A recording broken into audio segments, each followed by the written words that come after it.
سلام حبايبي، فيديو جديد ويوم جديد مع سافر مع سامح. النهاردة هاخدكم معايا رحلة جديدة وجولة جديدة في روما روما روما روما، كل الطرق تؤدي إلى روما. كنت الفيديو اللي فات أخدتكم في جولة ليلية معايا في شوارع روما. وفي اتنين ميدان من أهم الميادين اللي ممكن تزوروهم بالليل، تستمتعوا بجو المطاعم والإضاءات والحركة بتاعت الناس والإضاءات الجميلة بالليل. هنروحهم بالنهار النهاردة. هنتمشى في نفس الشوارع بس بقى بالنهار.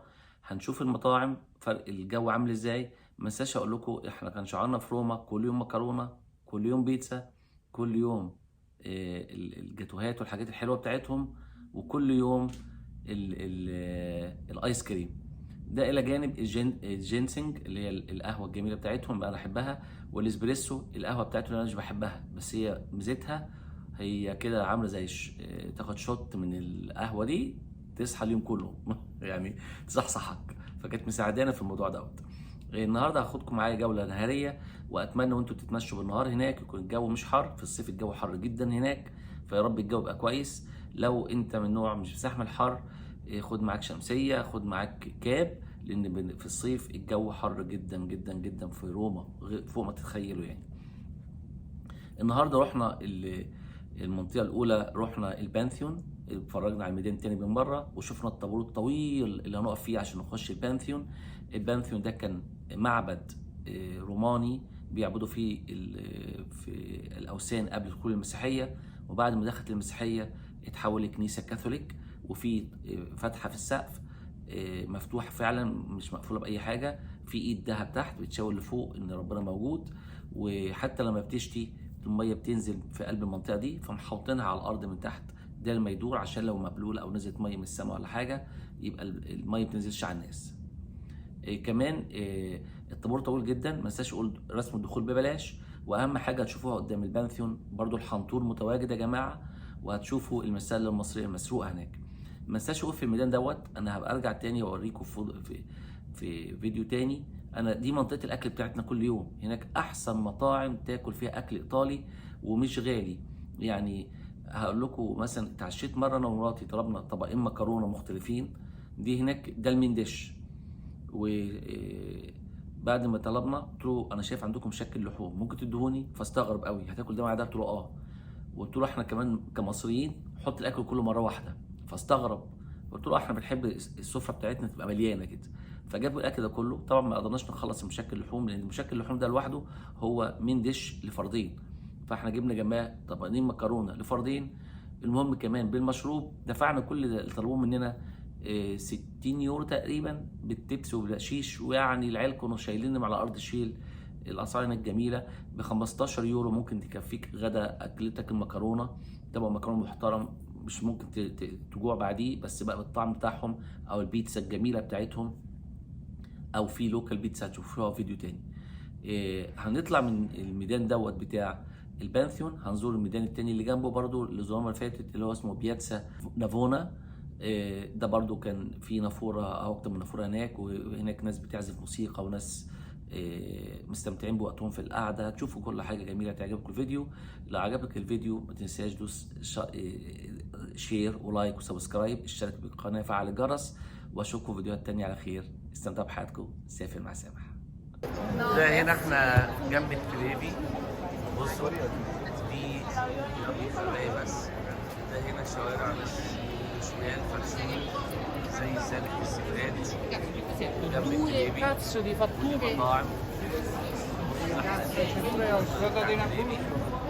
برضه احنا مش موسم السياحة، مدرسة ما خلصتش لسه، مدرسة ما خلصتش.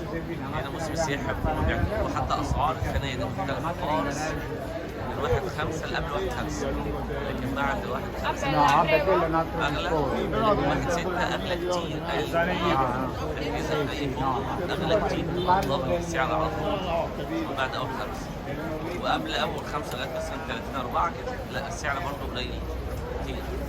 خلي بالكوا ده واحد واقف يا جماعة، واحد حقيقي، ده واحد واقف، ده بجد اتعلق كده، ده بجد مش هزار.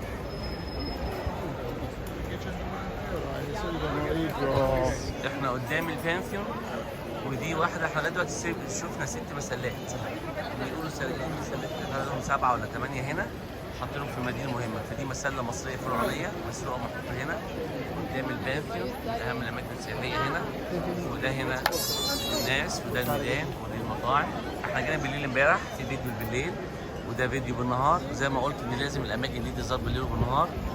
وادي ساره، ايه رايك يا ماما؟ جميلة فعلا، بالليل حاجة والصبح حاجة تانية. شايفه زحمه؟ زحمة جدا جدا يعني. برضه بالليل كانت زحمة والصبح كانت زحمة. بس كنيسة لا ما كانتش مفتوحه طبعا، المكان سياحي في النهار.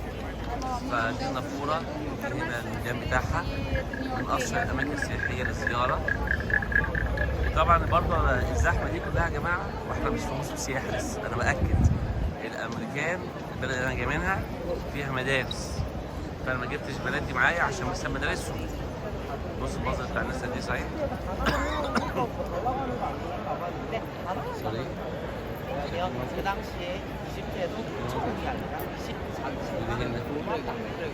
البلازا، ادي الميدور، وادي النافوره قدامها، وادي البانثيون.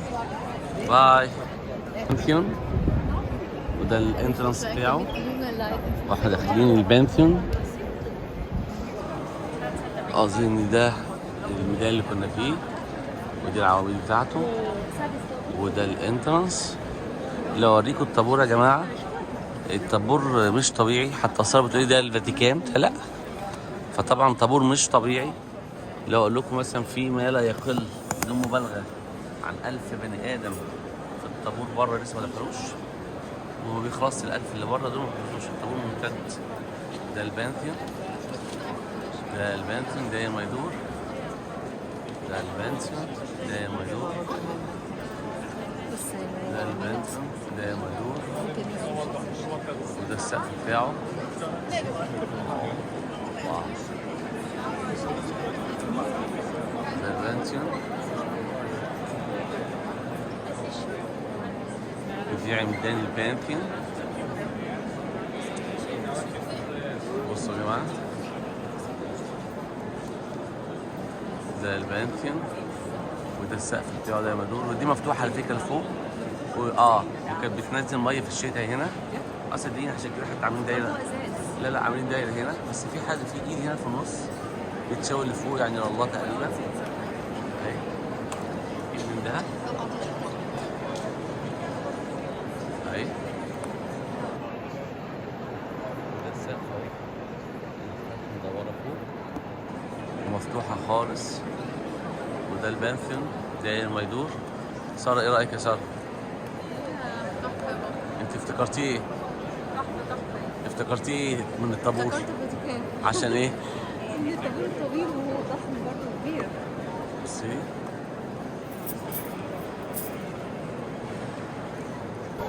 احنا جينا هنا امبارح بالليل برضه، واخدت فيديو للقراءة بالليل. هنا فوق دي مسلة كانت المسؤولين هنا. دي سارة ماسكة يا ماما في ايدك. ده اسمه ايه يا بابا ده؟ لميه؟ مونستر. مونستر. مشروب طاقة يا جماعة، عشان مونستر. هنا مشينا كتير فصراحة ماشي فيها متعب. وشربنا جنسي في قهوة، بس برضه لا يعني سارة قالت لي احنا محتاجين اسبريسو لما لقينا ده. بيني وبينكم الاسبريسو طعمه مش حلو، ما بحبوش انا ولا سارة، فده ارحم كتير. دي كنيسة هنا، والميدان ده من اشهر المدينة هنا. برضه كل دي جنب منطقة اليمين. بص يا جماعة زحمة، زحمة دايما. المطاعم كلها الناس جايين تفضل ياكلوا، يعني المطعم ما فيهوش حاجة اسمها رش اور، أو ما فيهوش ساعة اسمها ساعة الأكل. هنا اليوم كله 24. احنا شخصيا فطرنا مرتين، وبعدين بنضحك ان احنا نفطر الدنيا عملنا بيتزا، لقينا ناس بيفطروا مكرونه. اللي هو يعني احنا قاعدين مده قصيره عايزين نجرب كل حاجه، مش احنا بس. فعلا. هفن؟ هفن. بالنهار ولا بالليل احسن؟ الاثنين. الاثنين. اوكي.